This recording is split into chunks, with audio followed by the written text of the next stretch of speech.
हम लोग पढ़ रहे थे संबंध और फलन, और उसमें चल रहा था विविध प्रश्नावली, और उसमें क्वेश्चंस हम लोग के हो गए थे पूरे 15। मात्र 4 क्वेश्चंस और बचे हैं 16 से लेके 19 तक बच्चों। तो वो 4 क्वेश्चन करा के आज इसको एंड कर देंगे और स्टार्ट कर देंगे चैप्टर नंबर 2, जिसका नाम है प्रतिलोम त्रिकोणमितीय फलन बच्चों। ठीक है, तो पहले देख लेते हैं इन चारों क्वेश्चन को, जो कि चारों क्वेश्चन MCQ हैं। ठीक है, समझ लेते हैं। यदि a बराबर 1 2 3, क्वेश्चन नंबर 16 कराया हुआ है एक बार मैंने। a बराबर 1 2 3, तो ऐसे संबंध जिनमें 1 2 और 1 3 हो, जो स्वतुल्य हो, सममित है किंतु संक्रामक नहीं है। स्वतुल्य हो और सममित हो किंतु संक्रामक ना हो कि संख्या कितनी है। तो सबसे पहले मैंने कहा था a क्रॉस a निकाल लेना। यहाँ पर बताया था बच्चों, a क्रॉस a कैसे निकालते हैं बच्चों, उसी का उसी में क्रॉस है। कैसे, जैसे 1 कॉमा 1 2 बताया था, 1 का 1 1 का 2 2 का 2 कॉमा 1 पहले 2 2 2 3 3 1 3 2 3 कॉमा 2। ठीक है, ये एलिमेंट कुल होंगे। देखो पहला संबंध स्वतुल्य हो और सममित हो।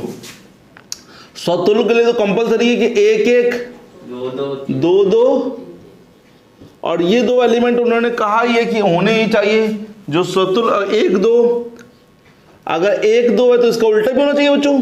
क्या होगा इसका उल्टा, सममित का आगे ना 2 1, अरे सॉरी 2 है, 1 3 है तो इसका उल्टा भी होना चाहिए। तो देखो ध्यान से बच्चों, ये स्वतुल्य है, सममित है, लेकिन संक्रामक क्यों नहीं है, चेक कर लेते हैं संक्रामक है कि नहीं है। 1 का 2 से, 2 का 1 से, तो 1 का 1 से है। 1 का 3 से, 3 का 1 से, 1 का 1 से है। ठीक है, 2 का 1 से, 2 का 1 का, तो 2 का 3 से है क्या। तो ये स्वतुल्य है, सम्मित है, संक्रामक नहीं है। देख लो बच्चों ध्यान से, 2 कॉमा 1 1 कॉमा 3 2 का 3 से। चलो आगे देखो नेक्स्ट संबंध, 1 कॉमा 1 3 कॉमा 3 1 कॉमा 2 का है कंपलसरी है, 2 कॉमा 1 करना ही पड़ेगा सम्मित के लिए। फिर 1 कॉमा 3 भी कहा है तो 3 कॉमा 1 भी करना पड़ेगा। अब एक एक्स्ट्रा एलिमेंट उठाओ बच्चों, ये एलिमेंट तो हो ही गया है। 1 कॉमा 2 भी हो चुका है बच्चों, 1 कॉमा 3 भी हो चुका है, 2 कॉमा 1 भी हो चुका है, 2 कॉमा 2 भी हो चुका है। एक ये एलिमेंट बचा है 2 कॉमा 3, और ये भी हो चुका है 3 कॉमा 1, और 3 कॉमा 2 बचा है बच्चों, और ये तो हो गया। अगर हम एक एलिमेंट भी बढ़ाते हैं, जैसे 2 कॉमा 3 लेते हैं मान लो बच्चों मेरे, तो 3 कॉमा 2 तो लेना ही पड़ेगा, कंपलसरी है बच्चों। तो ये सब कुछ हो जाएगा स्वतुल्य सम्मित संक्रामक, क्योंकि सब एलिमेंट यहां पर आ गया बच्चों, सब आ गया। देखो 2 का 1 से, 1 का 3 से, 2 का 3 से है बच्चों, सब चेक कर लो कि सभी एलिमेंट यहां पर ऑलरेडी आ चुके हैं। तो केवल एक संबंध ऐसा होगा जो स्वतुल्य होगा और क्या होगा, सम्मित होगा, किंतु संक्रामक नहीं होगा। राइट है बच्चों। इससे पहले में जो क्वेश्चन किया था उसमें 4 बने थे, याद करो। इसमें स्वतुल्य था, संक्रामक था, सम्मित नहीं था, तो वो 4 बन गए थे बच्चों। उसमें भी 2 एलिमेंट उन्होंने कंपलसरी करे थे, यहां भी 2 एलिमेंट कंपलसरी करे, लेकिन इसने बोला स्वतुल्य हो और सम्मित हो, संक्रामक न हो। तो केवल एक ही बना बच्चों, जो कि स्वतुल्य है और क्या है, संक्रामक है, सम्मित है, संक्रामक नहीं, केवल एक संबंध। तो ऑप्शन कौन सा होगा, फर्स्ट वाला। 17 नंबर दे देते हैं बच्चों इन्हीं में से। a बराबर 1 2 3,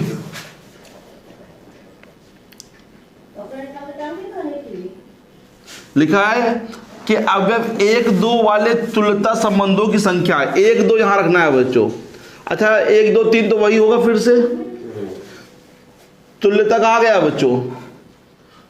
तो पहले क्या है, 1 कॉमा 1 2 कॉमा 2 3 कॉमा 3 होना पड़ेगा। अब 1 2 है तो उल्टा भी करना पड़ेगा, 2 1। देखो ये स्वतुल्य है, सम्मित है, संक्रामक भी हो गया है, क्योंकि 1 2 है, 2 का 1 से, तो 1 का 1 से है बच्चों यहाँ पे। ठीक है, और कोई भी चेक कर लो, सब होंगे बच्चों, क्योंकि और कोई अलग एलिमेंट है नहीं, यही 2 डिफरेंट एलिमेंट हैं बच्चों। बोलो जो, तो 1 का 2 से, 2 का 1 से, तो 1 का 1 से, तो एक रिलेशन बना। और बनाओ बच्चों, कितने रिलेशन, हाँ 2 है 2,1 है तो 2,2 है, 2,1 है, हाँ। 2,1 होना चाहिए। तो है तो 2,1, हाँ जी, ठीक है वो। खुद ही से तो है बच्चों। चलो कोई बात नहीं, 1 का 1 से, 2 का 2 का, ये ट्विस्ट। 1,2 रखना है क्या उन्हें कहा था, तो 1,2 है तो 2,1 भी रखना पड़ेगा। एक एलिमेंट हो कोई भी एक्स्ट्रा, 1,2 ले लिया, 1,3 लेते चलो। अगर 1,3 है तो 3,1 भी लेना पड़ेगा बच्चों। हाँ चेक करते हैं, 1 का 2 से, 2 का 1 से, तो 1 का 1 से है, 1 का 2 का 1 से, 1 का 3 से, तो 2 का नहीं है ना इसमें, तो 2 का 3 से, तुल्यता करना है। हाँ तुल्यता तीनों कर रहे हैं ना, तो 2 का 3 से, तो 3 का 2 से भी करना सर, क्योंकि सम्मित भी करना पड़ेगा। तो 1 2 3 4 5 6 7 8 9 खत्म हो गया एलिमेंट। तो ओनली 2 संबंध बनेंगे जो कि 1,2 रखता होगा और तुल्यता संबंध होंगे बच्चों। यहां पर तो एक ही बना, यहां पे कितने बन गए बच्चों, 2 बन गए। नहीं समझ आया क्या? ठीक है, क्वेश्चन नंबर इसी में देख लो 18 बच्चों। एफ सच दैट आर से आर इस प्रकार से परिभाषित है कि चिन्ह फलन मतलब signum function.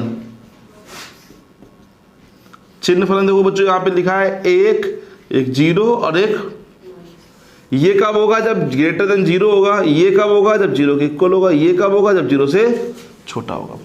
Ji such that are tends to are step function, ये मैंने पढ़ाया हुआ फलन है, पहले इसको नोट कर लो फिर इसको कराते हैं बाद में। ठीक है, ये अच्छा क्वेश्चन है तो पहले नोट कर लो फिर से कराते हैं, क्योंकि एक्चुअली में ये ऑप्शनल नहीं है, ये ऑप्शनल नहीं है बच्चों।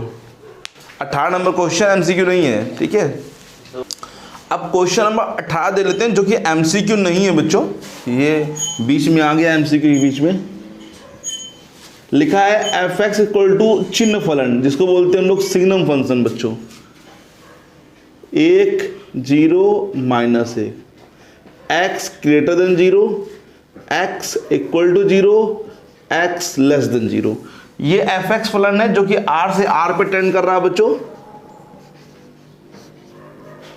एक जी फलन है जो कि है ये, इसको बोलते हैं बच्चों क्या हम लोग को, महत्तम पूर्णांक फलन, जिसको बोलते हैं स्टेप फंक्शन बच्चों यहाँ पे। ठीक है, तो जहां एक्स कम या उसके बराबर पूर्णांक है तो क्या जी ऑफ एफ तथा एफ ऑफ अंतराल जो है वो क्लोज इंटरवल है 0 से लेके 1 में, क्या ये संपाती है, कोइंसाइड है। तो पहले क्वेश्चन का मतलब समझाया कुछ, संपाती मतलब बता रहे हैं, पहले क्वेश्चन का मतलब समझ लेते हैं पहले क्या है। ये एफ एक्स है, इसको ये जो दिया हुआ फलन ये चिन्ह फलन बोलते हैं। क्या मतलब है, अगर x की वैल्यू 0 से बड़ी होगी, 0.1 0.2 1 2 10 15 50 100 1 0 से बड़ी है तो उसका आंसर कितना आएगा, 1। अगर 0 है तो 0 आएगा, तो 0। और अगर 0 से छोटा है, -0 मतलब 0 से नेगेटिव नंबर है कोई पे भी, तो क्या आंसर आएगा, -1। इतना आया बच्चों, इतना। इसको बोलते हैं स्टेप फंक्शन एक्स, बता चुका हूं काफी बार, लेकिन एक बार फिर से ध्यान दिला देते हैं। जैसे जी एक्स इक्वल टू लिखा है स्टेप फंक्शन एक्स, इसके अंदर कोई नंबर लिखा है, जैसे 1 लिखा है तो 1 ही आंसर आएगा, -1 लिखा है तो -1 आएगा। लेकिन अगर 1.2 लिखा है तो कितना आंसर आएगा इसका, 1 आएगा, है ना, महत्तम। अगर 1.99999 लिखा तो कितना आंसर आएगा, 1 ही आएगा बच्चों यहाँ पे। ठीक है, मतलब अगर माइनस का 1.2 लिखा है तो कितना आएगा, -2 है ना। ठीक है, तो महत्तम पूर्णांक फलन ये फलन को लेता है, मतलब कि जैसे ये है तो इसके लिए महत्तम क्या, -2 बन जाएगा, इसके लिए महत्तम क्या बन जाएगा बच्चों, यहाँ पे 1 बन जाएगा बच्चों यहाँ पे। ठीक है, तो याद आया बच्चों महत्तम पूर्णांक फलन। ठीक है, अब समझो, अब ये थोड़ा गेट बंद कर दो, मना कैसे करें, क्या बोल रहा है जी ऑफ एफ और एफ ऑफ जी इस अंतराल में क्या एक समान है, इनकी वैल्यू और इनकी वैल्यू कॉन्साइड मतलब संपाती है इस अंतराल में। इस अंतराल को क्या बोलते हैं, क्लोज इंटरवल। ये भी होगा इसके बीच में, मतलब 0 भी होगा 1 भी होगा और इसके बीच के नंबर भी होंगे बच्चे। यहाँ पे बंद कर दो गेट।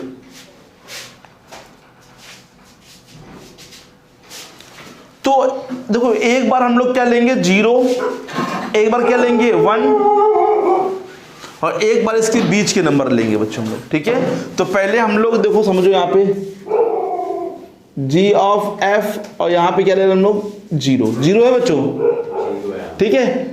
f g 0, ठीक है, फॉर्मूला लगाया f g x का। f g 0, अगर मैं g 0 यहाँ 0 रखूँ तो आंसर क्या आएगा बच्चों, 0 आएगा, आएगा बच्चों। यहाँ 0 रखो तो कितना आंसर आएगा, 0 पे 0। और f 0, अगर f 0 तो 0 पे कितना आएगा, 0। इसी का उल्टा, हाँ बोलो फॉर्मूला g F 0, f 0 पे कितना है बच्चों, g 0 कितना आएगा, मतलब 0 पे इक्वल आ रहा है बच्चों, ठीक है। आगे बढ़ते एक लेते हैं, क्या आएगा, f G1 की वैल्यू कहाँ गई, G1 की वैल्यू 1, राइट है। F1 की वैल्यू बताओ, अच्छा F1 1 मतलब किस में आएगा बताओ, 0 से x, ये आंसर आएगा बच्चों, भाई 1 है ना, मैंने क्या कहा, पॉजिटिव होगा तो ये ऊपर वाला आंसर आएगा, निगेटिव होगा तो निगेटिव वाला आएगा, और ये होगा तो 0 आएगा। तो F1 मतलब 1, हम कह रहे F1 क्या, F2 क्या, F3 क्या, कुछ भी लिखा हो, F100 लिखा हो तब भी इसका आंसर 1 आएगा, ठीक है। चलो नेक्स्ट उल्टा देखो इसका, क्या आएगा, G F1 का आंसर 1, G1 का आंसर मतलब 1 पर भी इक्वल है। अब बचा बच्चों एक, अभी वो बचा यार, तुमने 0 लिया ले लिया, 1 लिया ले लिया, अभी बीच के नंबर बचे यार। मान लेते हैं x क्या है, जो बिलोंग कर रहा है कहां से कहां तक, 0 से। ये क्या लगा दिया मैंने, ये ओपन इंटरवल लगा दिया, इसका मतलब है इसके बीच का कोई नंबर लिया है, ठीक है। आप बच्चों समझना प्लीज, ये इंपॉर्टेंट है क्योंकि यहां नंबर नहीं है ना, इसलिए इंपॉर्टेंट है। अच्छे समझोगे आ जाएगा सब लोग को। gx यह रखेंगे यहाँ पे, x है ना, समझना x की वैल्यू कहां से कहां तक है, 0 से लेकर, मतलब 0.1 होगा, 0.2 होगा, 0.3 होगा, 0.7 होगा, 0.8 होगा। तो 0.7, 0.8, 0.9 कितना आंसर आएगा इसका, अगर मैं इसके अंदर रखूं 0.7 तो कितना आंसर आएगा, 0 आएगा। अगर मैं कहूँ 0.999 है तब भी 0 आएगा। तो इसका आंसर जो यहां से लेके यहां तक बीच बिलोंग कर रहा है भाई, 0 से लेके 1 तक बीच नंबर है, तो नंबर कौन सा इसके लिए हो जाएगा बच्चों, इसका। और F0 0, ठीक है बच्चों, नहीं आया। अब उल्टा G fx क्या है बच्चों, 0 से लेके, मतलब 0 से बड़ा होगा, 1 से छोटा होगा, तो इसी में जाएगा बच्चों। तो कितना आंसर आएगा इसका, 1। तो G1 और G1 रखेंगे तो यहाँ आंसर कितना आ जाएगा, 1 आ जाएगा। ये कितना आ रहा है, 0 ये आ रहा है। अतः संपाति नहीं है, कहाँ संपाति नहीं है, 0 से लेके 1 तक बच्चों संपाति नहीं है। 0 पे संपाति है, 1 पर संपाति है, लेकिन उसके बीच के नंबरों के लिए संपाति बराबर, मतलब हाँ दोनों मान बराबर आना चाहिए। जैसे 0 पे देखा तुमने, 1 पे देखा तुमने, क्या इसके लिए मान बराबर आ रहा है बच्चों, ठीक है। चेक करो इसका आंसर क्या आ रहा है बच्चों। लास्ट क्वेश्चन बच्चों इस चैप्टर का बच्चों, ठीक है, काफी पढ़ा बच्चों इस चैप्टर को हम लोगों ने। तो लास्ट चैप्टर समुच्चय A, B में 19 नंबर, समुच्चय हमने वो बना दिया क्लोजर, सॉरी समुच्चय A, B में द्विधारी संक्रियाओं की संख्या, कितने द्विधारी बच्चों बनेंगे। द्विधारी बनने का मतलब है बच्चों, यहाँ पे द्विधारी संख्या कितनी संभव हो सकती है। तो द्विधारी संक्रियाओं के लिए बच्चों फॉर्मूला होता है, द्विधारी संक्रिया की संख्या वो लिखवाया भी था, n वो तो उसके 2 की पावर m इंटू n, ठीक है। 2 की पावर कितने एलिमेंट हैं, 2, ये सब खुद से खुद होगा तो 2 की पावर फिर से 2, तो 2 की पावर 4, मतलब देख लो बच्चों ऑप्शन में है कि नहीं है 16, बस हो गया, देख लो चेक करो ऑप्शन, चेक लो आंसर आ रहा है, आ रहा, ठीक है ठीक है।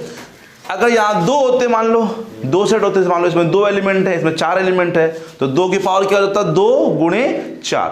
एक्चुअली में होता है क्या, इसके सबसेट बनाए जाते हैं, कितने बनेंगे, इसके 4 बनेंगे और उन 4 से भी 16 बन जाते हैं बच्चों ऑपरेशन, ठीक है।